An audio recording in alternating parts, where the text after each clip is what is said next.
E aí, galerinha, beleza? Retomando aí, né? O próximo tema seria a globalização e seus fluxos. Essa primeira parte é complexa, né? Alguns apresentaram aí alguma dificuldade de entender a lógica de mercado, o funcionamento das transnacionais, mas creio que assim que vocês verem isso funcionando na prática, essas dúvidas vão ficar mais tranquilas aí. É importante entender que tudo, né, dentro do sistema capitalista é mercadoria.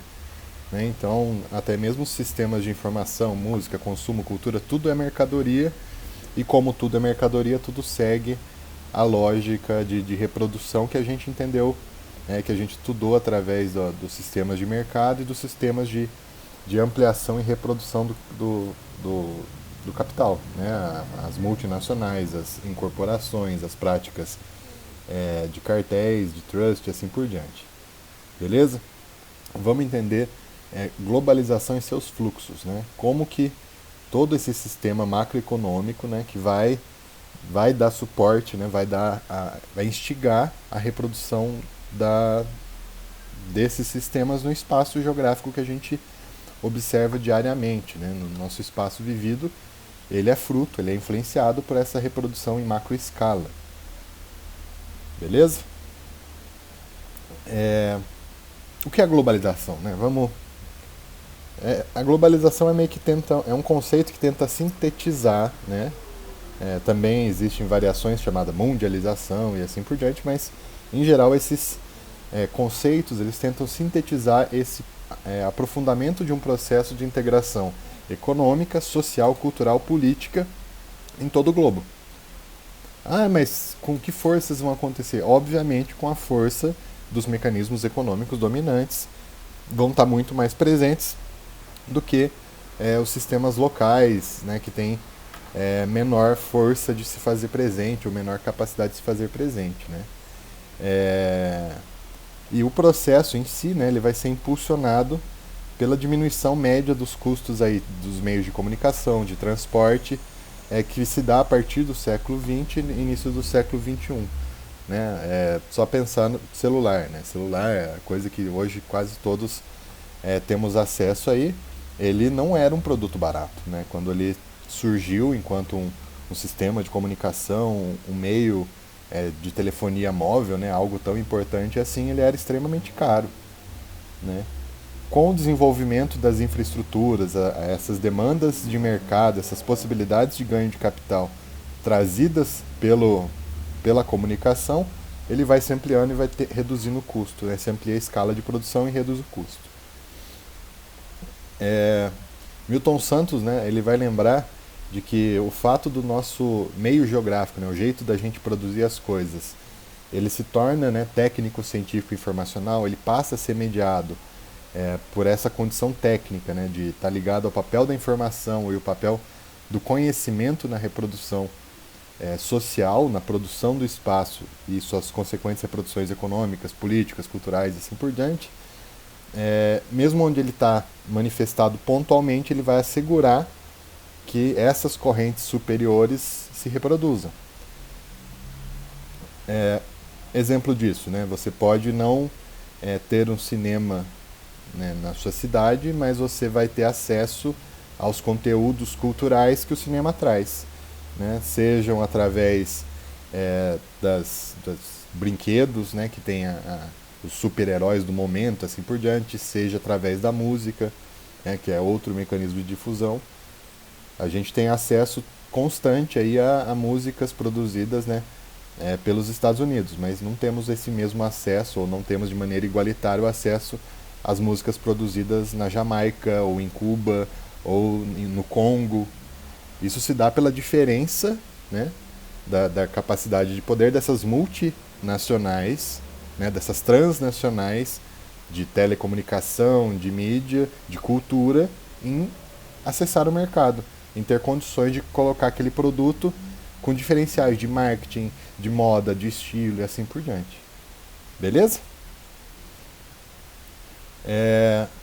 E aí o que é interessante, né, que dentro do meio técnico, científico e informacional, simultaneamente, né, ao aumento da importância dos capitais fixos, né, ou dos sistemas de engenharia necessários para existir essa integração, né? Não adianta você falar que está em sintonia com o mundo e a conexão da internet não ser a mais adequada ou a mais eficiente possível. Então exige-se para você fazer parte desse processo esses capitais fixos, né? Precisa dessas infraestruturas. Assim como, né, para a reprodução desse sistema é necessário esses capitais constantes, que são os necessários para a produção do espaço. Né? A gente pode pensar nas máquinas, veículos, né, que vão dar suporte aos fluxos da globalização. Aviões, assim por diante. E toda essa demanda, né, vem também principalmente da necessidade de movimento de eficiência. Né? Então, os fluxos, né, a mobilidade, acaba tendo uma importância maior e até vezes coordenando as infraestruturas que vão existir. Né? Se dá muito mais valor à importância do fluxo do que à importância do fixo. Né? Se tem a ideia de que o importante é fazer o fluxo acontecer, a mercadoria chegar. Né? Muito mais do que aquele capital fixo, imobilizado ali no território, tem a outra intencionalidade, né? Bem cultural e assim por diante. Sempre quando vocês ouvem aí parte do discurso político, muitas vezes, quando se fala nas infraestruturas, no desenvolvimento, elas estão atendendo muito mais o desejo de suportar esses fluxos, né? Investir em estrada, porto, aeroporto, não sei o que, né? Do que fazer capitais fixos a benesses sociais e assim por diante. Beleza? Vamos dar um exemplo aí de como são essas redes de fluxos na era da globalização. Por exemplo, as fibras óticas, né, os cabos submarinos. Aí. Olha que loucura que é. Aí só estão os internacionais, né, os nacionais não estão sendo exibidos. Mas mostra como tem um alcance global esses cabos submarinos, né, para garantir que a informação circule de maneira mais rápida e veloz. Poderia fazer com outro sistema, tipo satélite, etc? Poderia, mas tem que garantir a máxima eficiência, a máxima velocidade do sistema. É assim que vai criar as bases de sustentação para a reprodução do período atual da globalização, não, do período atual do capitalismo. Sem isso, sem essa infraestrutura, embora continue existindo o processo de globalização, ela vai se dando de maneira mais pontual em algumas cidades, né? Por curiosidade, por exemplo, vocês podem pegar onde se localizam os servidores do Netflix. Vocês vão ver que os servidores do Netflix, para dar um bom sinal para os seus clientes, vão estar localizados nos locais onde tem uma maior demanda de cliente. Então, no continente africano, só a África do Sul tem um servidor dedicado. Ah, mas esse servidor dá acesso aos outros países? Dá.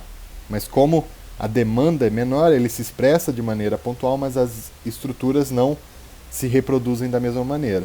Diferente do que vai acontecer na América do Sul, onde tem uma grande presença, na Europa e na América do Norte também, principalmente os Estados Unidos e Canadá. Fluxo aéreo, né? Você pode acompanhar o fluxo aéreo. O fluxo aéreo vai depender de duas variáveis, as infraestruturas, né, aeroporto e tal, e o principal, a movimentação, o fluxo, seja de pessoas, mercadorias, etc. Essa combinação disso vai se manifestar.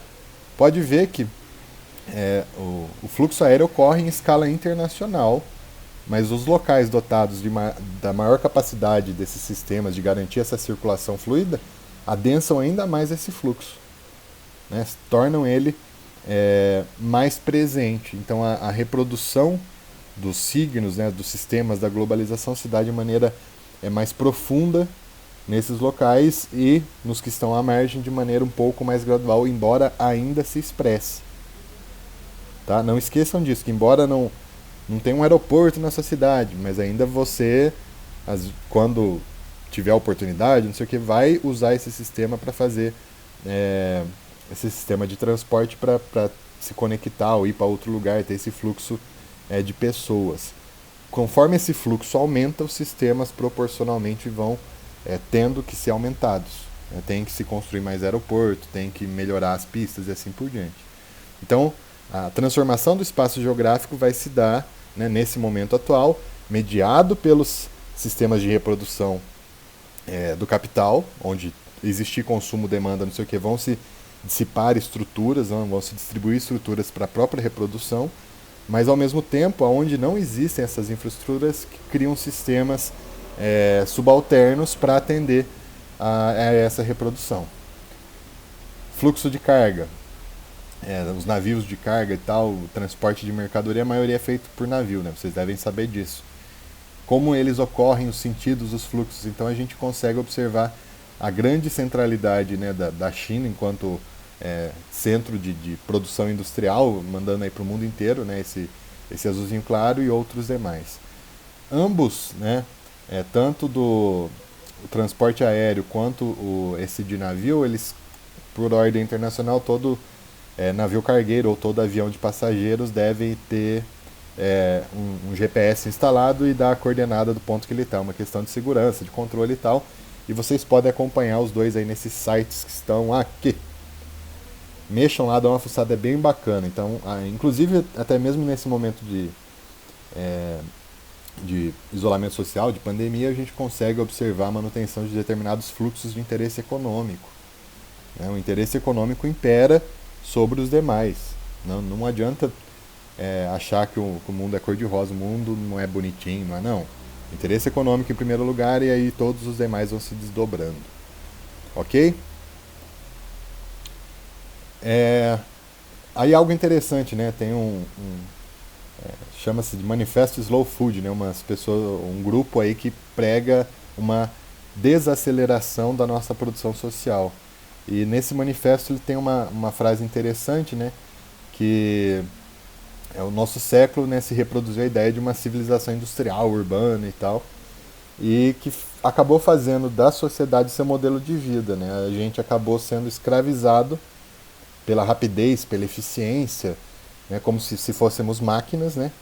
E isso, em consequência, fez toda a nossa vida, toda a nossa lógica social ser pautada pela velocidade, pela eficiência, e essa facilidade, eficiência, velocidade que tem que ser mantida, vai envolver inúmeras contradições, né?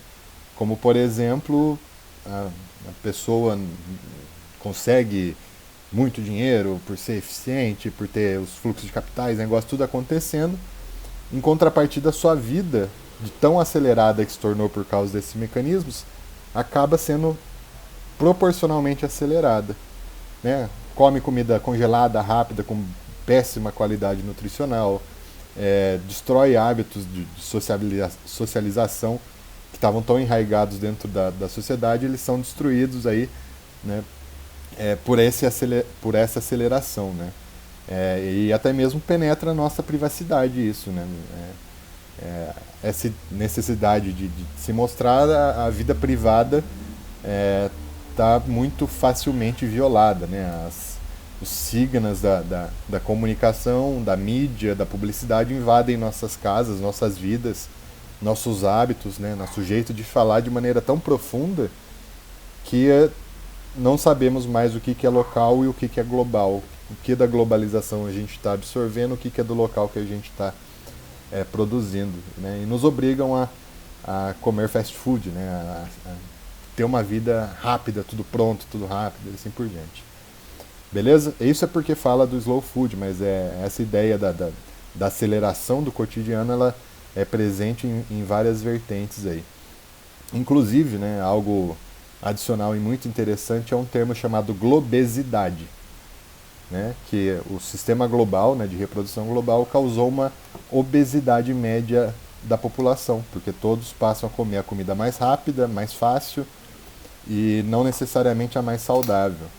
Inclusive, né, a parte irônica disso que passou a existir uma coisa que antes não existia, uma subnutrição com obesidade. A pessoa consegue ser subnutrida. Quando você pensa, né, subnutrida, nossa, raquítico, não come, não tem... Não. Subnutrição e obesa. Ela é obesa e subnutrida. Não tem os nutrientes necessários para um organismo funcionar, mas é obesa. E como isso aconteceu? Como a pessoa tem acesso ao alimento, mas ao mesmo tempo é subnutrida. Então essa contradição, né, da globesidade é algo que também vem sido discutido, né, para para se pensar novos jeitos de se tocar esse sistema, tá?